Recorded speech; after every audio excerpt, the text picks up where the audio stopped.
कल दोस्तों शॉकिंग था मार्केट, आज सरप्राइजिंग था मार्केट। निफ्टी ने 80 पॉइंट्स की तेज यानी 0.34% ऊपर आके क्लोजिंग दी है।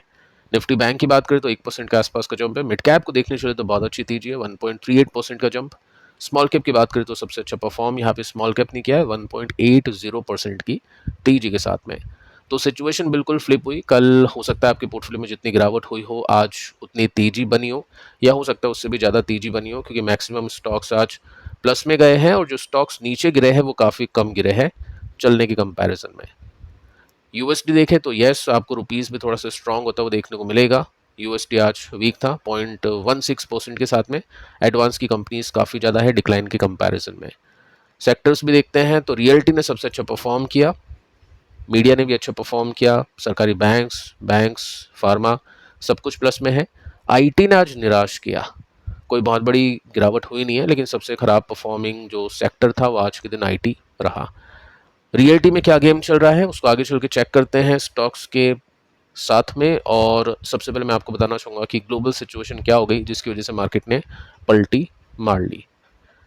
फर्स्ट आप देख सकते हैं सुबह के 5 बजे के आसपास की न्यूज़, जिसमें हमने देखा कि एशियन जो पैसिफिक मार्केट हैं वो कॉशियसली ओपन होते हैं, जिसमें कुछ मार्केट्स नीचे ओपन होते हैं। निकाई की बात करें ये 1.72% की तेजी को देकर ओपन हुआ था। कोस्पी की बात करें साउथ कोरियन मार्केट तो 3.45% ऊपर आके खुले थे। ठीक है, डिक्लाइन हुई है क्लोजिंग बेसिस पे, ये सभी मार्केट्स नीचे गए हैं। रीज़न क्या था मार्केट के कॉशियसली ओपन होने का? ऑयल का प्राइस काफ़ी ऊपर चला गया था तो ये रिस्क बना था। निफ्टी की बात करते हैं, प्री ओपनिंग 0.20% की तेजी के साथ में थी। कल आपने इंडिकेशन देखा होगा, मैं आपको हर एक न्यूज़ दे रहा था जो काफ़ी नेगेटिव थी, लेकिन गिफ्ट निफ्टी कल सिग्नल दे रहा था पॉजिटिव। ठीक है, ये भी हमने चेक किया था तो उसके बेसिस पे यहाँ पे ओपनिंग हमने देखी। यूएस मार्केट देखे हम, जब रात को बंद हुए थे देखो क्या हुआ। 1:30 बजे के आसपास का डेटा है, डाउ जोन्स ऑफिशियली 1% नीचे क्लोज। उसके बाद में देखो ट्रंप की न्यूज़ आती है कि ट्रंप ने रूल आउट कर दिया है फुल स्केल वॉर ईरान के साथ में। जैसे ही मार्केट बंद होता है यूएस का, वैसे न्यूज़ आ जाती है। लेकिन धमकी ये भी दी है कि हम 10 गुना ज़्यादा रिटेलिएशन करेंगे अगर ईरान अटैक करता है शिपिंग के ऊपर, यानी हॉर्मुज के अंदर जो भी कमर्शियल शिप्स जाएंगे उसके ऊपर अटैक हुआ तो फिर हम 10 गुना ज़्यादा रिटेलिएशन करेंगे। ये देख सकते हैं धमकी दी है ब्लॉक करने की ईरान ने स्ट्रेट ऑफ हॉर्मुज। तो गेम समझ रहे हो? कल मैंने आपको एक लाइन बताई थी जो काफ़ी काफ़ी सरप्राइजिंग तो नहीं बोलूँगा, लेकिन ट्रंप ने अपने मुंह से ही खुद बोल दिया था काफ़ी कुछ। ठीक है, उस लाइन को आगे चल के चेक करेंगे। हुआ क्या उसके बाद में आप देख सकते हैं यहाँ पे 1:30 बजे के आसपास ईरान के भी फॉरेन मिनिस्टर की न्यूज़ आती है कि जो भी यूएस ने एक्शंस लिए हैं वो अनआंसर नहीं छोड़े जाएंगे। यूएस ने क्या एक्शंस लिए आप देख सकते हैं, कुछ जगह है यहाँ पे, वहाँ पे धमाके मिले 1:35 में। यूएस मिलिट्री कंडक्ट कर चुकी थी इस स्ट्राइक ईरान के ऊपर 1:42। ठीक है, इसके बाद में आप देख सकते हैं 1:57 2 बजे के आसपास, जिसमें यूएस ने कहा है कि हमने कंडक्ट की है या हम कंडक्ट कर रहे हैं एडिशनल स्ट्राइक अगेंस्ट ईरान, और इसकी वजह से जो डिग्रेड हम करेंगे ईरान की जो कैपेबिलिटी है, एबिलिटी है, जो हॉर्मुज को लेकर कंटिन्यूसली धमकी देता है उसको, यानी सिर्फ वो धमकी रहेगी, ईरान एक्शन नहीं ले पाएगा। अल्टीमेटली इतनी गहरी चोट हम इस स्ट्राइक की वजह से ईरान के ऊपर मारने वाले हैं। और इसके पीछे का रीज़न बता दिया है कि अगेंस्ट कमर्शियल शिपिंग के ऊपर जो अटैक किया है, सिविलियन क्रूज के ऊपर जो अटैक किया ईरान ने, उसके बदले में हम यहाँ पे ईरान को स्ट्राइक कर रहे हैं। अब जो रियल रीज़न है आपको बताइए क्या रियल रीज़न था, आगे चल के उसको भी चेक कर लेते हैं। साथ में फिर आप 2 बजे के आसपास की न्यूज़ देखोगे जिसमें ईरान ने धमकी दे दी कि हम भी मैसिव अटैक यूएस बेसिस के ऊपर करेंगे शॉर्टली, जस्ट कुछ ही समय में। ये सब मार्केट के बंद होने के बाद में सिचुएशन थी, ओपन मार्केट था जब कुछ नहीं किया।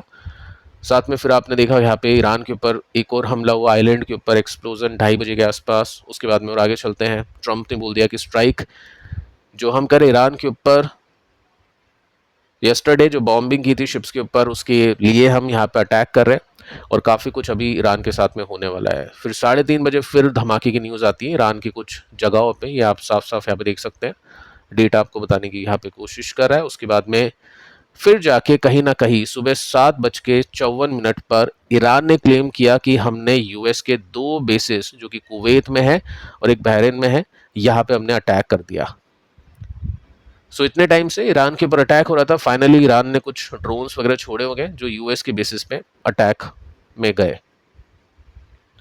साथ में आप देख सकते हैं कि और भी काफ़ी सारे जो बेसिस हैं यूएस के, उसके ऊपर अटैक होगा। ठीक है, तो ये सब सिचुएशन आज सुबह के 8 बजे तक चल रही थी। ठीक है, अब आगे चलते हैं। फाइनली हुआ क्या है, क्या कंक्लूजन निकला है, क्या आउटकम निकला है।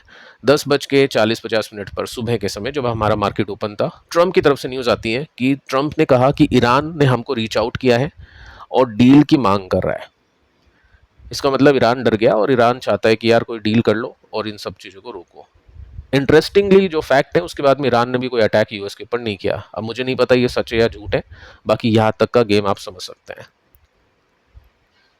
अब बेसिकली ये गेम क्या है, कल एक लाइन मैंने आपको बताई थी रात को 8 बजे, यूएस प्रेसिडेंट ट्रंप, कि हम कुछ ना कुछ ऐसा करेंगे जो क्रूड के प्राइस को इंक्रीज करे। सो ये नहीं चाहते एक्चुअली कि प्राइस कम हो, ये नहीं चाहते हैं कि स्ट्रेट ऑफ हॉर्मुज ओपन हो जाए।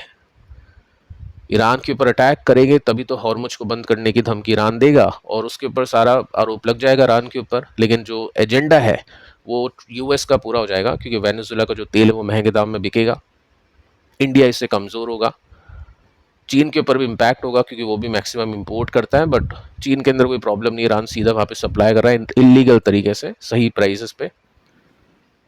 रशिया के ऊपर सैंक्शंस लग सकते हैं, अल्टीमेटली यूएस अच्छा करेगा और ट्रंप अपनी जो ट्रेडिंग एक्टिविटी है उसके बेसिस पे अच्छा करेगा। ऑब्वियस आपको बताइए क्रूड का जो प्राइस है किस तरह से मैनिपुलेट किया जा रहा था, ये मैंने आपको कल भी बताया था। सो यहाँ पे दोस्तों आप रीज़न देख सकते हैं कि इतना बड़ा रीज़न है जस्ट ऑयल को ऊपर टिकाने के पीछे का। और सिंपली आप नोट करोगे तो ब्रेंट का जो प्राइस है 77.99, ये कुछ टाइम पहले का डेटा है जो कि मैं कहूँगा 78 के आसपास है या 80 के आसपास है, गिरा नहीं है।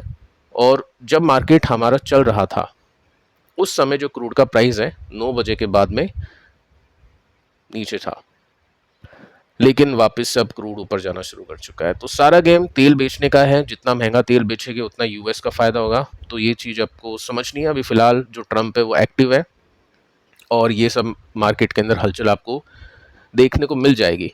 सो मैच्योरली काम करने का समय है। इसका मतलब यही है कि मार्केट नीचे जाता है तो वो कोई परमानेंट गिरावट नहीं होगी, लेकिन जब मार्केट ऊपर जाता है तो वो भी परमानेंट तेज़ी नहीं होगी।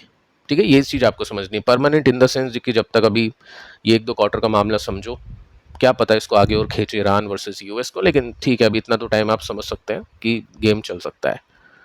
सो निफ्टी के टेक्निकल्स को देख लेते हैं। निफ्टी के टेक्निकल्स में जैसा कि कल मैंने आपको कहा था कि ये एक सपोर्ट बन चुका है, अब निफ्टी साइडवेज टेरिटरी में आ चुका है वापस से।